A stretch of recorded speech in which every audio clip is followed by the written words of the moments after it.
बिस्मिल्लाहिर्रहमानिर्रहीम। अस्सलाम वालेकुम जी दोस्तों, आज मंगल 6 दिसंबर 2022 और सऊदी कैलेंडर के मुताबिक 12 जमादिल आखिर 1444 हिजरी। आज जब आज़ाद की तरफ से नई अपडेट आई है आज़ाद वीज़ा वालों के लिए, किसी शायर ने क्या खूब कहा है, रंग आसमां बदलता है कैसे कैसे। पिछली दहाई में आज़ाद काम करने वालों पर लोग रश्क किया करते थे और अब आज़ाद काम करने वालों के पहले जैसे मज़े नहीं रहे। कुछ अर्सा कबल तक तो लोग शिकवा किया करते थे कि आप मज़े में हैं, आप आज़ाद हैं, यानी बाहर काम करते हैं अपनी मर्ज़ी से, और हम लोग कंपनियों में हैं कम तनख्वाह पर।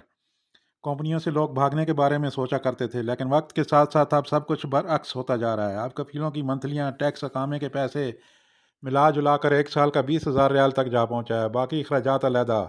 और ऊपर से ये महंगाई, हर चीज़ डबल ट्रिपल रेट पर हो गई है, और इसके मुकाबले में काम वगैरह पहले जैसे नहीं रहे, बेरोज़गारी बढ़ गई है। इन सब के साथ साथ दिन ब दिन हुकूमत की तरफ से सख्ती बढ़ती जा रही है। अब सिर्फ बाहर काम करने वालों को ही नहीं बल्कि उन कंपनी और कफीलों के खिलाफ भी सख्त फैसले किए गए हैं। ऐसी कंपनी या कफील जो अपने लोगों को बाहर काम पर छोड़ेगा, इन पर 1 लाख जुर्माना होगा और 6 महीने जेल की सज़ा भी होगी, और अगले 5 साल तक इनको वीज़े भी नहीं मिलेंगे। इस तरह के हालात में कोई भी कफील या कंपनी नहीं चाहेगी कि इनके अमाल बाहर काम करें।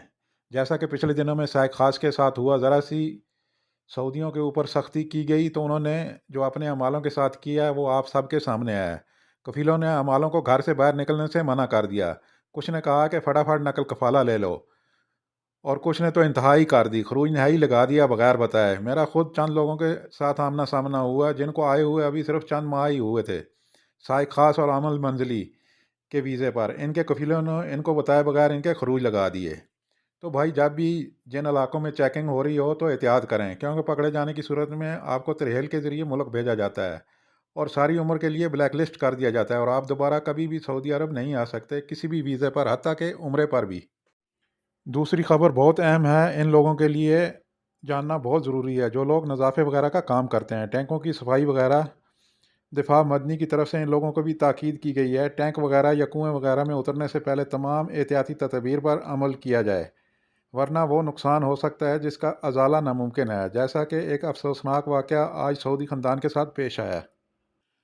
सऊदी अरब के जनूब में वाक़या महाल शहर के दई इलाके में ज़ेर ज़मीन टैंक में एक ख़ानदान के 4 अफराद दम घुटने से हलाक हो गए हैं, जबकि 2 अफराद को मोजज़ाती तौर पर बचा लिया गया है।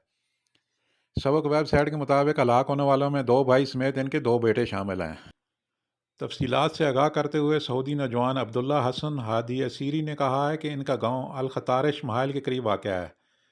गुज़श्ता दिनों मूसलाधार बारिश के बायस 15 मीटर चौड़े, 6 मीटर लंबे और 6 मीटर गहरे ज़ेर ज़मीन टैंक में पानी भर गया था। पानी को निकालने और टैंक को साफ़ करने के लिए खसूसी पंप टैंक में डाला गया, मगर कुछ देर काम करने के बाद इसमें धुआं उठने लगा और ये पंप अजीबो-गरीब आवाज़ें निकालने लगा। पंप को देखने के लिए सबसे पहले मेरा भाई 15 साला अली टैंक में उतरा, लेकिन धुएं की वजह से वो बाहर नहीं निकल सका। इसके बाद मेरे वालिद इसे देखने के लिए टैंक में उतरे, मगर वो भी बाहर नहीं निकल सके। जब दोनों टैंक से बाहर नहीं निकल सके तो मेरे 2 कज़न 17 साला हमद और 19 साला हादी टैंक में उतर गए और वो भी नहीं निकल सके। इनको बचाने के लिए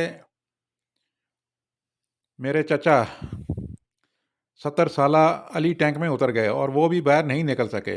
ऐसे में घर में चीखो पुकार शुरू हो गई और लोग जमा हो गए और महकमा शहरी दिफा को तलब कर लिया गया। इमदादी टीमें जब पहुंची तो मालूम हुआ कि मेरे वालिद, चाचा, भाई और कज़न का इंतकाल हो चुका है, जबकि कज़न हादी को ज़िंदा निकाल लिया गया।